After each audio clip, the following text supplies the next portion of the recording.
hypnosis is at the centre of this. Yes. I've only just recently been hypnotised. Really? How'd it go? It bloody works. For what? For sleeping. And? It works. Have you ever been hypnotised? I did. I had to get, I got hypnotized for research for the film, and and it's not like I didn't have any. I mean, maybe if I'd had something really specific to work on that could have been done in one session or something, which I don't really think is quite possible. But I remember kind of going in and just I wanted to talk about one thing, and she was, sort of very generic kind of motivation or something like that, or focus. And I laid down, and my temperature dropped. Did your temperature drop as well? Yeah, because because your body feels like it's going into that sort of sleepy state. So and the weight changes. Yeah, your weight, distribution. So you're like you're. So it was just like that was really all the different things I was trying to. I'm taking notes in my mind and how the cadence of her voice and all that kind of stuff. But then apparently, she was able to read me, because afterwards she was like, I know you said you came in here to talk about this, but you really responded to this, this, and this, and you might want to. And I was like, whoa, how did you? Excuse me.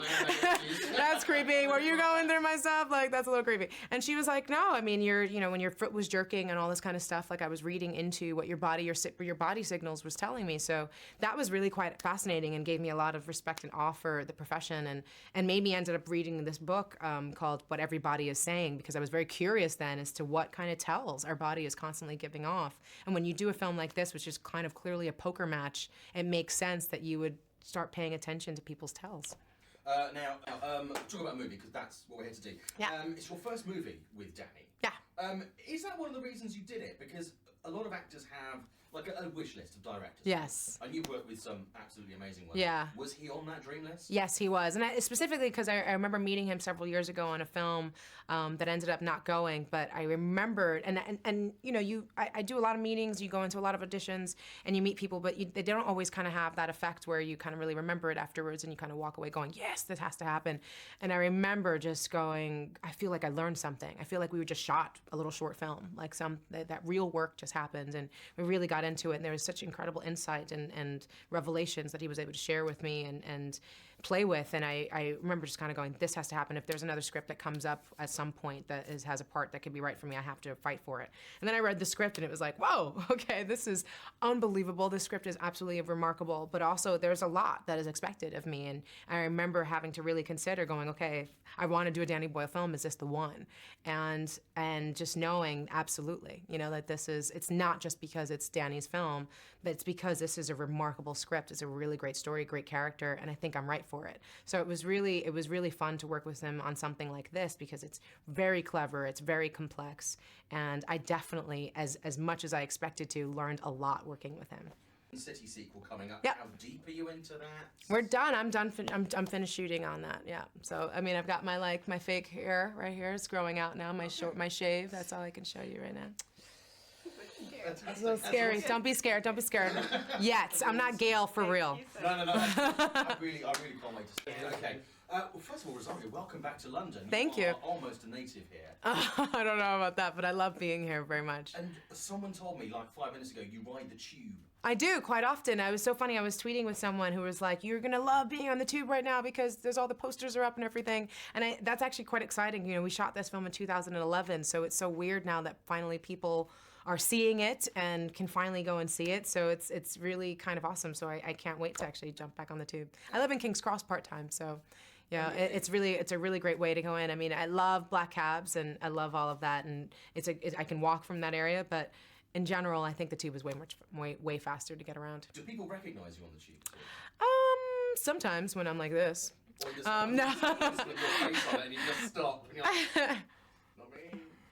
No, I think, yeah, sometimes a bit, but and kind of everywhere now at this point, strangely, like I've even been recognized in really remote places in Africa where I'm like, that doesn't seem like possible. But I think that's just, I've been doing this for 18 years, so it kind of makes sense. But most of the time people are like, you kind of look like, but you can't be here because you're not tall enough or something. Like, it's really weird how people kind of get into their own heads about stuff, and kind of, you could see them wanting to say something, but go, nah, she wouldn't be on the tube though. Like, why would she be here? Yeah, so it's actually kind of fun to kind of play on that expectation. Hello. Hi. Hi, Rosario. Very nice to meet you. Sorry, that's all right. You look dapper. Nice juice. Yeah. Well, to the premiere tonight as well. Yes. Oh, very exciting. Have you seen it though, the film already? Okay. Oh, you're right. One more. good. Yeah. There I am. Okay. Okay, Okay, very good. Good to go. let's go. Rosario, it's wonderful to have you with us. Awesome, great to be here. Your character's a little bit different to what people maybe have seen you play before. She's actually Yeah. quite chilling. Mhm. How did you approach playing her? I really was so specific about every aspect of her, which was really interesting. I think, and we had such remarkable people like Citarette, who, picked out the most incredible wardrobe for her, and, Lisa Warrener, who was so annoyed with the fact that I wanted to wear this wig lace. So actually on the film, you can see I've got a widow's peak, which I don't have in real life. We kind of added that in because I thought this is such a different character than I've ever played before. And I really wanted people, if they have seen a lot of my films, to just completely something be different about it that would draw you into who Elizabeth Lamb is, because she's very particular. And it was really nice being so particular because obviously her being a hypnotherapist, I had to work on my voice to be a certain level that you could believe it to be hypnotic to someone. And it was just, she's a complex, very unusual woman and some really crazy, dangerous circumstances. And I really reveled actually in getting kind of lost, not preciously too much, but getting lost in the details, because I think she's that specific, she's that deliberate. And it was nice to challenge myself to be as deliberate as that. Well, that's why she's quite a chilling character, because it is all very dangerous around her and she's very calm. But from the hypnotherapy point of view, how did you research that part of the role? I met with a lot of different hypnotherapists here in the UK as well as in the United States, and that was really interesting to kind of see there's different techniques and stuff that they work with. But one of the things that was always very clear and apparent off the get was how composed they were and how confident they are. I think it's quite audacious to say that regardless of whatever problem you have, you can sit and pay me by the hour and I can help you with it. Like, you want to quit smoking? No problem. You want to have a better sex life? No worries. You want to get over your ex-boyfriend? Got you. Like, it's like you have a phobia for 20 years that has kept you in your house and never leaving it. Yeah. I can help you with that. Like, that's a pretty remarkable thing to say, and it's all because it all goes back to the subconscious and being able to read that and help people to change those habit loops. And that the brain, I think, is really quite fascinating, how it works, our memories, what we cause ourselves to forget or remember, our subconscious, and how it, I was killing in my dreams last night, I was killing werewolves. Like, what is that about? Like, what does that mean? And I think that's just, there's so much about ourselves that we don't know. And I think that's really remarkable when someone takes the time to learn something that could elicit that information. Could you hypnotize someone now? I don't know. Maybe it's one of the things that I learned that was really interesting was how many actors actually get into the profession, because there is a sort of like charisma and there's a storytelling aspect that's really necessary to being good at it. And so yeah, apparently I could do 6 months of training and become licensed, which is quite fascinating to some degree, with this institute that I encountered in California.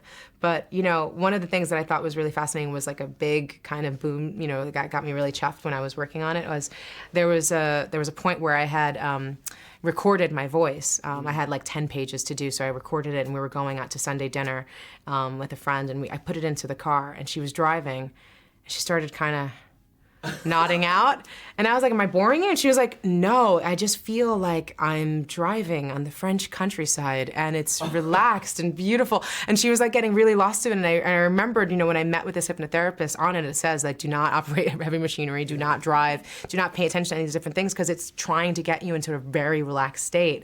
And I was really proud of myself that she was like, I think you're hypnotizing me. I was like, right on, let's film. That's a superpower, right? Just use it for good, not evil. Now, you and Demi Lovato have been exchanging tweets recently. Is this a blossoming friendship we're seeing here? Oh, I've known Demi actually for several years. I met her working when we started doing a census campaign. I have a voting organization in the States called Voto Latino, and we do like voter registration initiatives and all that kind of stuff. And she came on board, and we had done, a couple of videos, and she was just really amazing, and we were improvising, and it was like real scene work. And I just think she's awesome. So we chat every once in a while on Twitter, which I think is really funny. And it's such a great way to communicate, actually. And I'm just really proud of her. I think she's a really remarkable young lady, and just think, how she stands up for herself and really sort of encourages her fans, I think is really quite beautiful and intimate. So yeah, she just recently did another thing for us for this past election. We were doing a voter registration campaign. She was a part of it. So I'm just really grateful that we've had a chance to work with each other in that capacity, and I hope we continue to do so. Well, you've got a singing background as well. She's a judge on the X Factor. Would you ever consider judging on a show like that? Oh, I don't know. I hadn't really thought about that. That's interesting. I don't know that I wonder how good I'd be at it, because I cry at commercials. Like, I think I'd just be like this emotional, like, oh, it's so beautiful, I'm so excited that you would come, because I get so into the idea, the bravery that it takes to kind of step up there and kind of put yourself out there. I think that's really remarkable. I mean, so much of what I do is on film, so, you know, sort of more enclosed, and, you know, I marvel over people who perform in front of big wide audiences like that, and just the courage of it. So I don't know, that'd be really interesting. I hadn't ever thought about that. That'd be kind of funny. And going back to Trance, finally, as well, Yeah. it is a film that likes to challenge the audience. You did some very challenging scenes in it yourself, Yeah. Particularly some nude scenes. Yeah. How comfortable were you doing that? Well, I mean, it's not like I was surprised by it on set. It wasn't like we improv'd it. So it was one of those things that was in the script from the get. So I knew that I wouldn't even audition for it if I wasn't comfortable with it, because it was such a really important part of the puzzle that was being revealed in that moment. So I felt really quite great about it. The only thing that was nerve-wracking was the walk, actually. Yeah, that was just gets a little, you suddenly feel very self-conscious about, like, how you're walking, you know, you don't. So that was probably the only thing that really kind of unnerved me. But everyone was so great and professional about it, and lovely. And I think, you know, it's shot really beautifully, and I'm probably really pleased with it when I'm 80 looking back on it. So. Thank you.